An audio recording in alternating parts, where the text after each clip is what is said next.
Okay, so there's new matchmaking adjustments. Players in bronze, silver, and gold can queue up for competitive in any team size except 5-player teams. So you can do 6 and 4, but never 5. This is good, and it's standard. My video voice kills me because it sounds like customer service voice. I'm just trying to read. I'm just trying to read, guys. You don't need to be rude. It's okay. Anyways, players in Platinum, Diamond, and Grandmaster can queue up for competitive in teams of up to 3 players. This means that now there's gonna be a 3-player limit for Diamond, Grandmaster, and Platinum, which is an interesting change considering so many people like to play together. And the game is super casual. It's you won't be able to play in the stack anymore. I don't know if I agree with this change. I'll be honest. Stacks are kind of gonna be gone. You can't play with your friends, and you can only triple stack. Your 4-stack is disbanding. You have Civil Wars and all of those things, right? So I don't agree with this change. Yeah, Plat, Diamond, Grandmaster can only triple stack, which doesn't solve any issues. Just kind of introduces more issues and kind of pushes people away from playing because it disbands stacks, and people aren't really competitive in Plat, Diamond, and GM. Players in Celestial, Eternity, and 1 above all can stack up to 2 players. So before it was Eternity and 1 above all, now it's Celestial included. So I like this change. That is a pretty good change overall, right? So you can't stack in Celestial, Eternity, and 1 above all. It's gonna make Celestial more competitive, and yeah, it's good. I like it. Surrender and disconnect rule adjustments. Surrender in the first round. If a player disconnects and does not reconnect within 40 seconds, their team may vote to surrender. The required vote passes with 1 less than the current team members. So if you have 4 remaining, 3 votes are needed. What is the difference? Is this for quick play? Like, doesn't the game cancel anyways? Like, does it allow you to do it instantly? We need to see it. Don't know what is the difference. I guess you can surrender faster. Is it? I don't know. Middle in the game. It says in the first round. I don't understand this change. It was automatic till now. I think it's still automatic. It doesn't make sense that it wouldn't be automatic. Oh, so you have... So if somebody disconnects within the first 90 seconds, you can just end the round early, I guess. So if they disconnect a little bit later than the very beginning of the game, you can still surrender. I guess that's cool, but surrendering does mean you're gonna lose the game, no? So I guess it gives you an option, so it's okay. It's alright. I guess you're not wasting your time, so it's fine. Before it was auto, it's vote now. Nobody said it's not gonna be auto again. I think this is a different thing. I don't think they're removing the auto thing. It not auto ending would be stupid. Disconnect penalty and compensation adjustments. Invalid matches. If any player disconnects during loading pick phase, hero select within the first 70 seconds of a match, the match is deemed invalid. So it's literally below that. So I know what you guys are saying.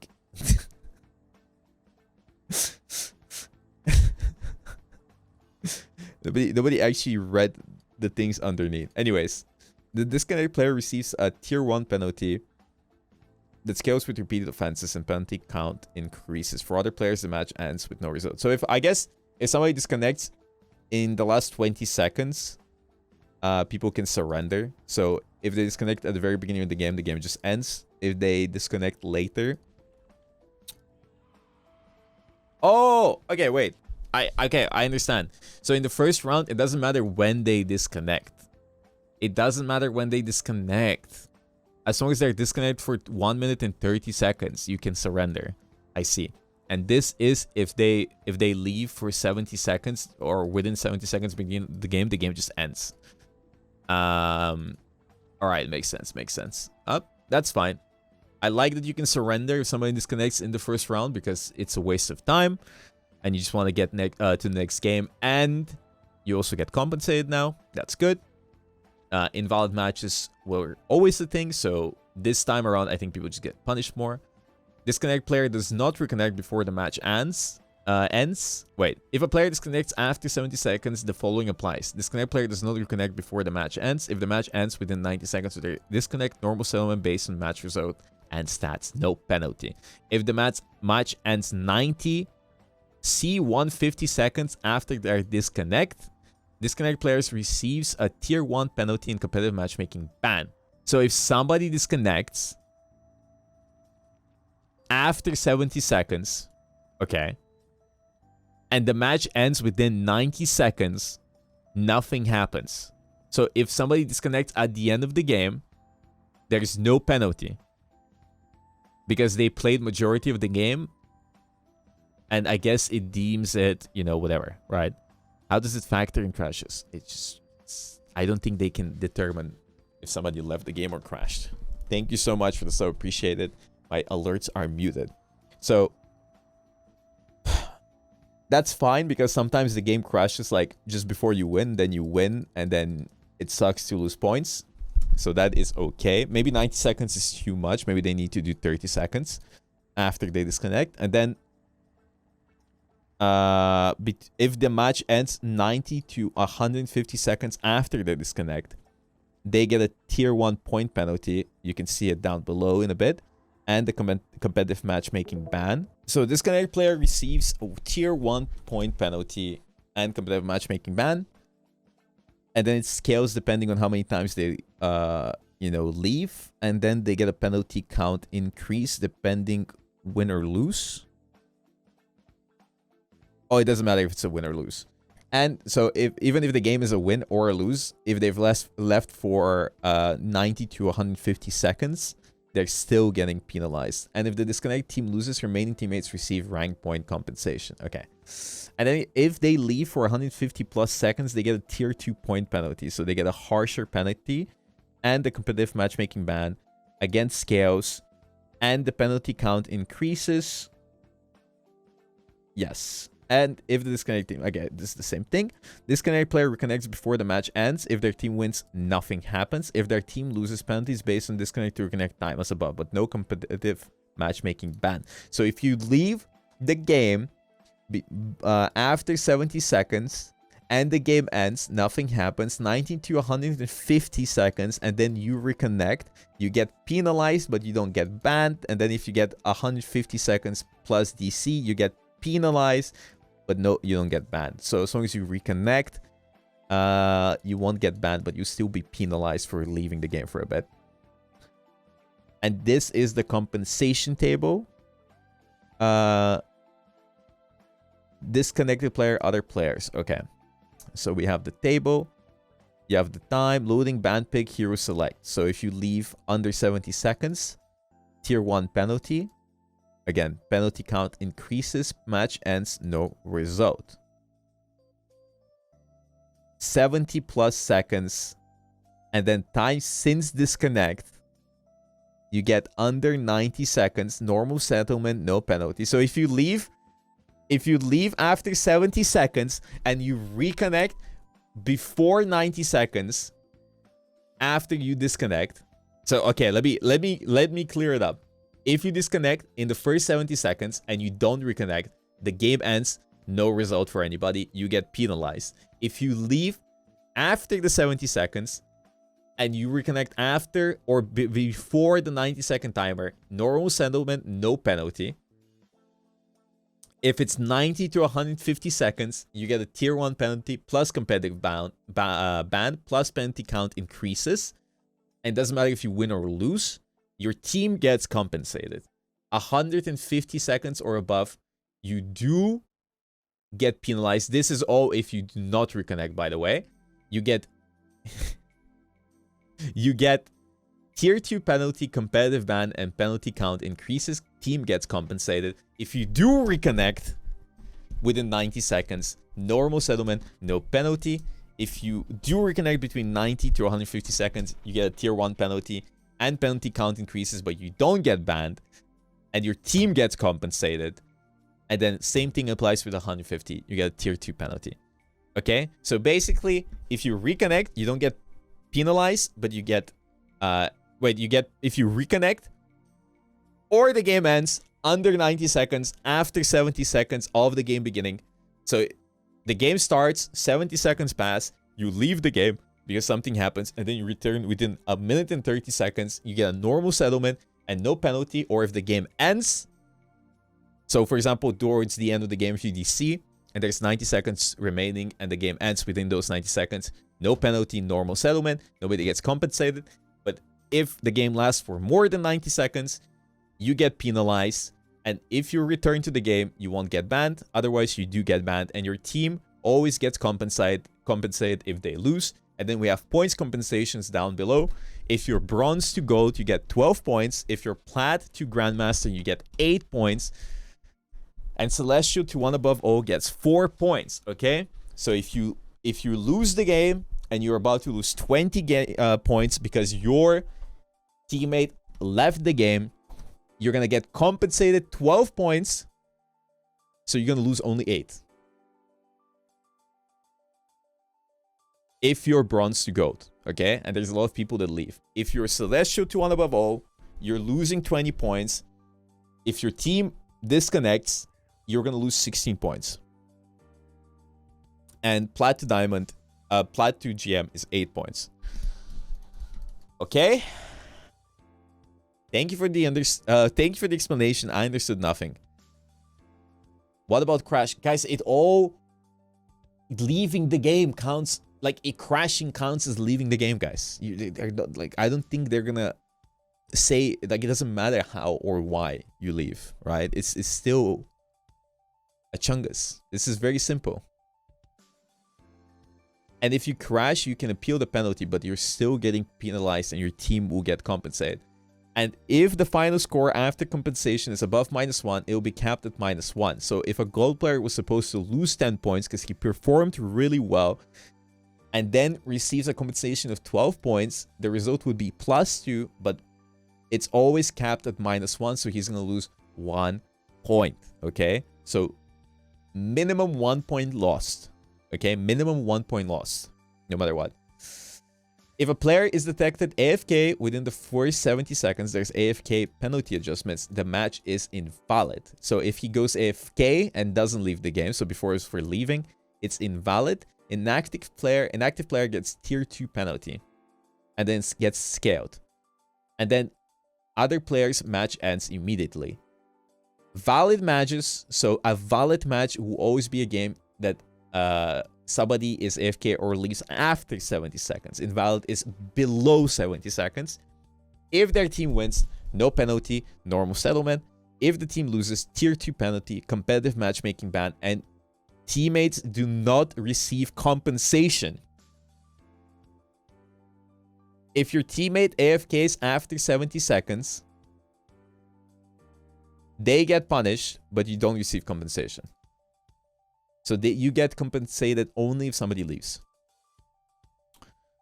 Combined AFK and disconnect penalty. If a player is both inactive and disconnects, the highest penalty applies. If a team is faced with both inactive and disconnected players and the team loses, compensation is granted to fully engaged teammates. So if you play the game after somebody disconnects or is AFK, you get compensated. If somebody is just AFK, you don't get compensated. Penalty and ban scaling for competitive. So if you do it once, you get a 15-minute ban and 25 penalty points. So you lose 25. Or whenever there was a tier 2 penalty, for example, for going AFK after the first 70 seconds, you get 30 points penalty. And if you keep repeating it, it increases. So 2 times if you do it, 30 for tier 1, 35 for tier 2.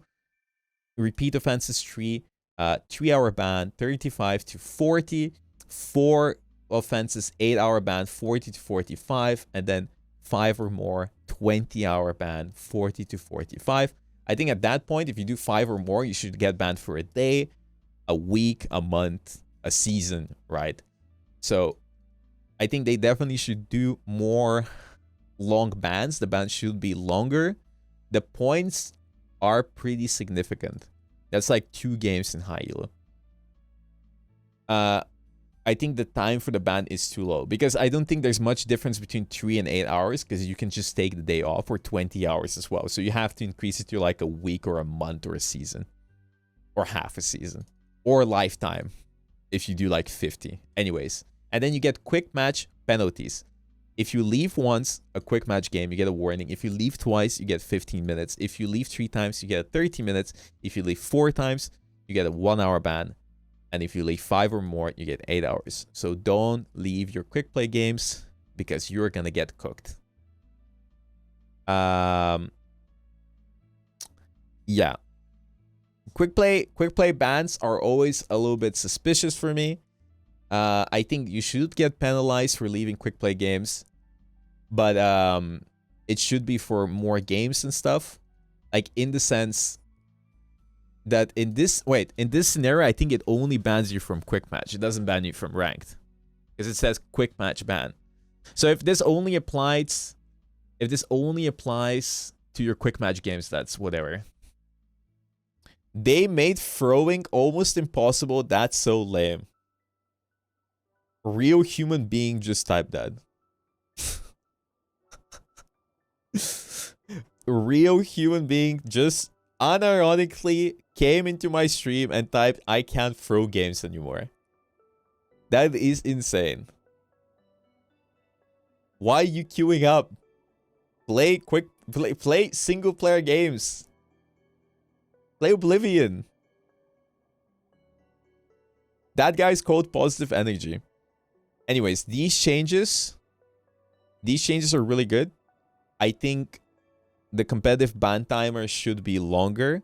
I think the quick match penalties are fine as long as it only applies to quick match. Because sometimes I'm playing a quick match and there's something happens and I need to leave. I want to get banned from ranked and not be able to queue up. Penalties are good. Maybe if you leave too many quick match games, you should be banned for longer. Because I don't think there's any stackable offense. I think this is still kind of abusable because you can just leave a bunch of games in one day and then the next day you can come back. I don't know how long does it last for. Does it last for the entire season? Like, do I leave one game at the beginning of the season? If I leave another game in a week or a month, is it 1 hour? Is it 15 minutes? Does it reset? That's the question, right? If I do 5 or more, does it last the entire season? If, like, at some point I've left 5 games of quick play, 1 game a week, does the next mid-season I, like, affected by 8 hours for every leave? Like, what if my dog is choking and I leave? 8-hour ban. It resets weekly. All right, that's good. That's good. The point compensation is pretty good. I think it's good that they compensate so much in low elo because it's so frustrating to be low elo and get people leaving, and a lot of people leave. In high elo, you don't get that many leavers, I'll be honest. But still getting compensation is pretty good. The penalties are good. I think it's pretty smart that, you know, under 70 seconds, nothing happens. But if somebody leaves for like under 90 seconds after the first initial 70 seconds, actually, they don't get a penalty. That is pretty good. They get a minute and a half to return. And if they return, you know, they get penalized. It kind of works like Overwatch, right? They get penalized, but they don't get banned. In Overwatch, I think you just get banned no matter what. If you return. And even if you win the game. If you win the game and you get penalized because you left before that, but you return later, does that mean you get like 28 points minus 25? You gain like 3 points, for example. I think that's how it works. Probably. So there is a reason for you to return to the game if you do come back. If you do have a chance to come back. It punishes crashers. Well, to be honest, if your game keeps crashing consistently, I think you should just fix your issues instead of queuing up ranked. They should do a behavior score. Maybe in the future, you know, the game is pretty young. Why punish in quick play? Because every time you play quick play, there's somebody fucking leaving. It is equally frustrating to be queuing up quick play casually and half your games you have a leaver, right? So you have to, like, punish people. Like, even if you're a casual player, there's no... Like, if you're a casual player, what do you play against? Bots? You want to play ranked? You go quick play? Go play trash. Why punish? You have to punish. Otherwise, people are just going to keep leaving non-stop. So you want semi-AFK players doing nothing? Oh, guys. Listen. Stop complaining. Okay? Stop complaining. I've had enough. I've had enough. Stop bitching. Stop bitching. People complain that everybody's leaving quick play. They apply changes to counteract it, and then people are complaining they can't leave quick play games. See Bao, okay? See Bao. You get a warning for leaving once, and you get 15 minutes for leaving twice. If your ass is leaving 5 or more games a week, you shouldn't be playing quick play, okay? Jesus fucking Christ. You just don't play the fucking game if you keep leaving. Right? Yeah, I can't wait for the frontal lobe to develop. You can't just not punish people for leaving quick plays. And you need to punish people for leaving ranked as well. These changes are good. They're good fucking changes, okay? They're good fucking changes. And I'm happy they implemented them. Because the fucking game is miserable to play half the time in lower elo, okay? I'm gonna be straight up honest with you. Emergencies don't happen 3 times a week. Bro, if you are a hospital worker and you're playing quick play, I think you have better things to do in life than queuing up Marvel Rivals quick play mid-shift, okay? Like, I get it, people are dying, maybe don't queue up Rivals. Penalties for quick play leavers is bullshit. Guys, sipao. I hope you understand that every time you leave a game, 5 times or more, you're ruining or making the game 10 times more miserable for like 12 people. 11. Sibao.